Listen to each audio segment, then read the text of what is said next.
तो जो इंद्रभूषण वसु 18 वर्ष की अवस्था में बिहारी जी का दर्शन करने के लिए जब गए और जब बिहारी जी से वापस आने लगे तो इनमें ये अष्ट सात्विक भाव प्रकट हो गए। अष्ट सात्विक भाव मतलब स्तब्ध हो गए, जड़वत, यहां से अश्रुपात होने लगे, शरीर कंपायमान होने लगा, प्रश्वेत के बिंदु गिरने लगे। इनके पिताजी कहने लगे, लाला क्या हुआ क्या हुआ? बस हरि हरि हरि हे हरि हे हरि हे हरि, श्री वृंदावन श्री वृंदावन श्री वृंदावन, प्राण वृंदावन जीवन वृंदावन, बस ऐसा करके रोने लगे। आपके पिताजी जैसे तैसे आपको लेकर के आए कलकत्ता आकर के तो वो विरह और ज्यादा व्याकुल कर दिया उसने। तब आपने अपने पिताजी से कहा कि मुझे दीक्षा लेनी है, और नागेंद्र मठ में जाकर के आपने 20 वर्ष की अवस्था में गुरुदेव से दीक्षा ली, और दीक्षा के बाद इनका नाम हो गया ज्योति प्रकाश दास, यानी कि इंद्रभूषण वसु का नाम ज्योति प्रकाश दास हुआ।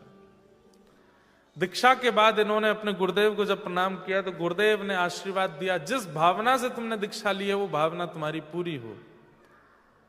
गुरु को प्रणाम करने के बाद अपने पूज्य पिताजी को प्रणाम किया और कहा, पिताजी आपसे कुछ चाहिए?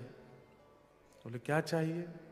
बोले वचन दीजिए जो मांगूंगा तुम मना नहीं करोगे। बोले नहीं करूंगा, तुम मांगना।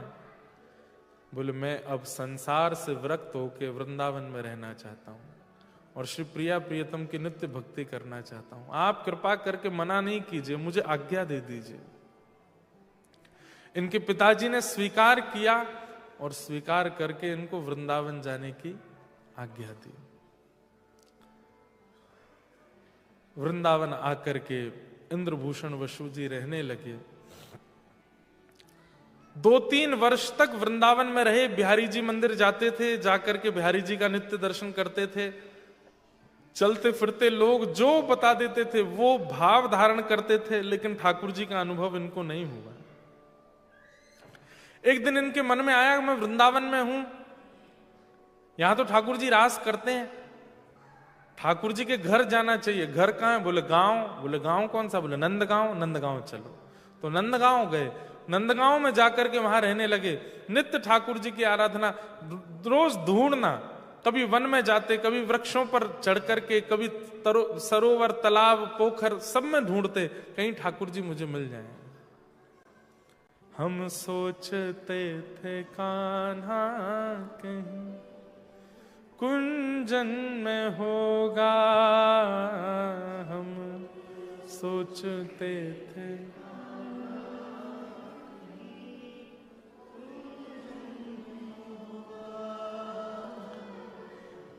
अभी तो मिलन का हमने सुख नहीं भोगा, हाँ अभी तो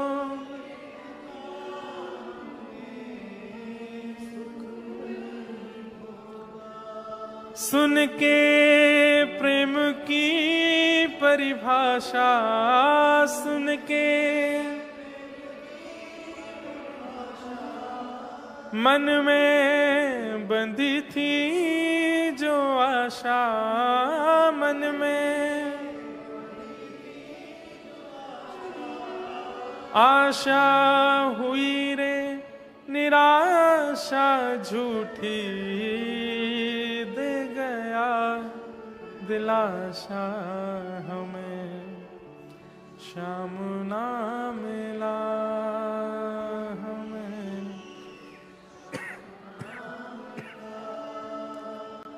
हमें श्याम ना मिला, हमें श्याम ना। हे सुने राधिका दुलारी, सुने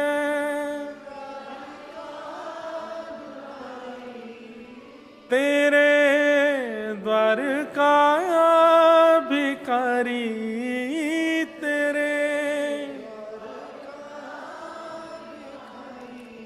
तेरे श्याम का पुजारी,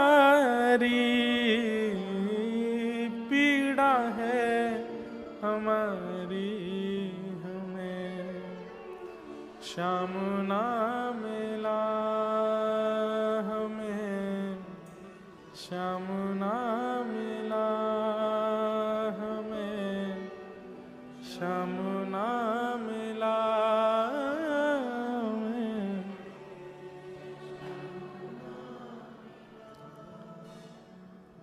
इंद्रभूषण जी ढूंढते हैं कहां है ठाकुर जी। गाय चढ़ती हुई जाती हैं तो पीछे पीछे दौड़ते हैं, ग्वारियाओं को पकड़ लेते हैं, बोले आप बता दीजिए ना श्याम सुंदर कहां। बोले हमें क्या पता कहां है। बोले तुम भैया सबरे गैया चराओ, तुमको पता होती होगी ग्वारिया कन्हैया कहां को गयो है। गोपियों के द्वार पर चले जाते हैं नंदगांव में और द्वार पर खड़े हो जाते हैं। गोपी निकल के आती, कहा चाहिए बाबा।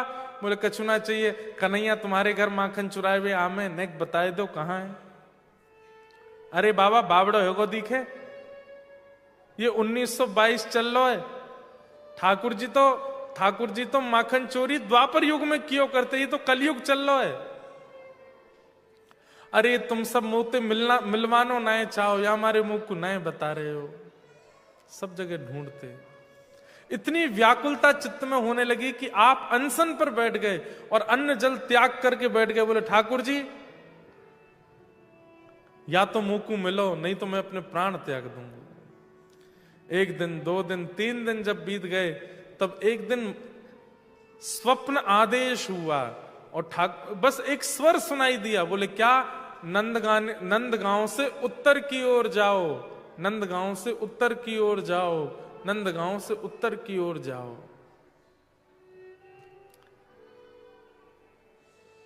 तब इंद्रभूषण जी ने देखा नंदगांव से उत्तर की ओर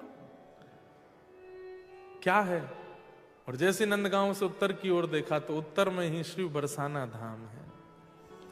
तब इंद्रभूषण जी के मन में आया, अरे यहां व्रज में आए मुझे 3-4 वर्ष हो गए और मैंने वो पद्धति का पालन नहीं किया जो होनी चाहिए थी। अरे आते ही पहले श्री जी की शरणागति लेनी चाहिए थी, आते ही सीधे बिहारी जी चलो गए हो, वृंदावन वास कियो, नंदगांव आए गए हो। अरे मैंने किशोरी जी के चरण तो पकड़े ही नहीं।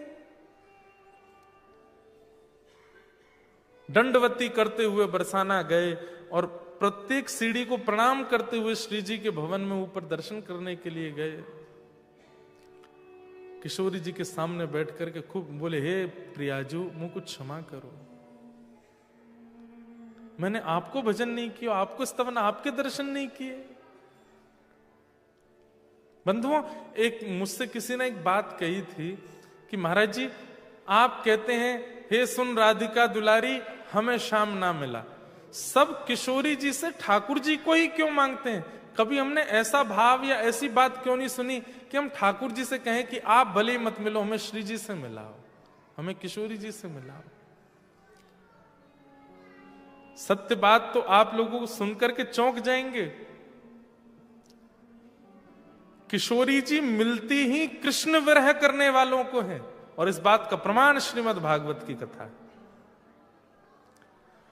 गोपियां जब कृष्ण विरह में गोपी गीत गाने को आतुर हुई हैं, व्याकुल हो गई हैं, अष्ट सात्विक स्थिति प्रकट हो गई है, तो भागवत जी कहती हैं कि यमुना पुलिन पर किशोरी जी उन्हें प्राप्त हुए हैं। किशोरी जी को प्राप्त करने का साधन क्या है? कृष्ण विरह। कृष्ण विरह से किशोरी जी मिलती हैं,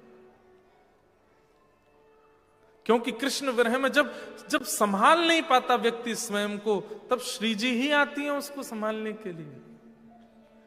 और कोई साधन ही नहीं है किशोरी जी को प्राप्त करने का, एक ही साधन है, क्या? कृष्ण विरह।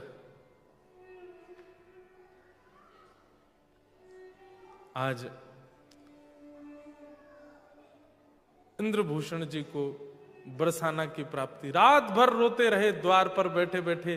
तभी द्वार पर एक छोटी सी लाली आई और आकर के एक थाल हाथ में लेकर के बोली, बाबा 5 दिनाते भूखो बैठो, ले जल्दी ले प्रसाद पा, श्री जी को प्रसाद है। तो आपने कही, नहीं लाली मैं नहीं पाऊंगा, मैंने नियम लिया जब तक ये प्रिया प्रियतम युगल नहीं मिलेंगे तब तक मैं भोजन ग्रहण नहीं करूंगा।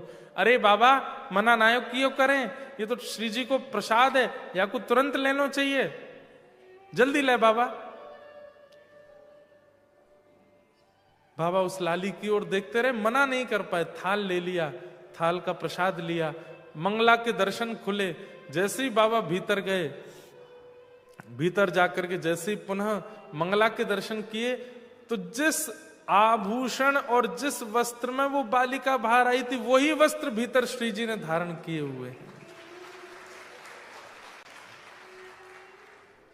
आप तो बस बेचैन हो रहे थे, ये किससे कहूं, किसको बताऊं, ऐसे ही तो वस्त्र थे लाली के बाहर जो आई थी।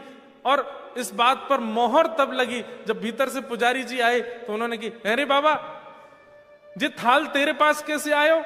तो बाबा बोले, थाल, ये थाल तो बाहर मुझे कोई बालिका दे करके गई।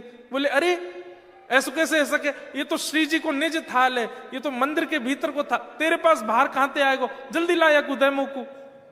वो थाल लेकर के जब वो भीतर जाने लगे, तब वो स्पष्ट समझ गए। बोले कि वो बाहर लाली नहीं, वो तो किशोरी जी आई थी।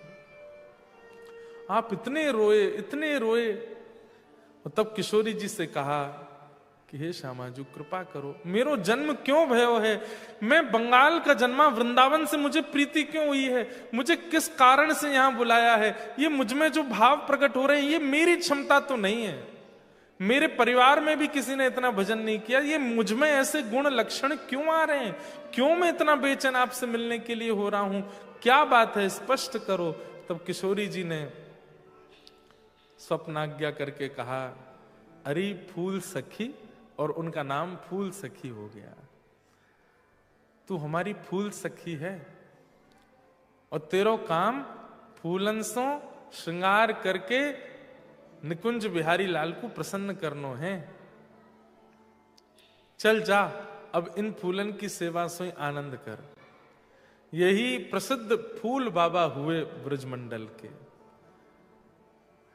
फिर अब ये फूलन की सेवा से कैसे श्री प्रिया प्रियतम को रिझाते हैं, कैसे ये फूल बाबा बने। इनका नाम एक फूल चोर बाबा भी था। यही इंद्रभूषण जी फूल सखी के रूप में वृंदावन में विराजे। किशोरी जी ने इन पर कृपा की। वो सब आगे का प्रसंग हम लोग कल से सुनेंगे। आज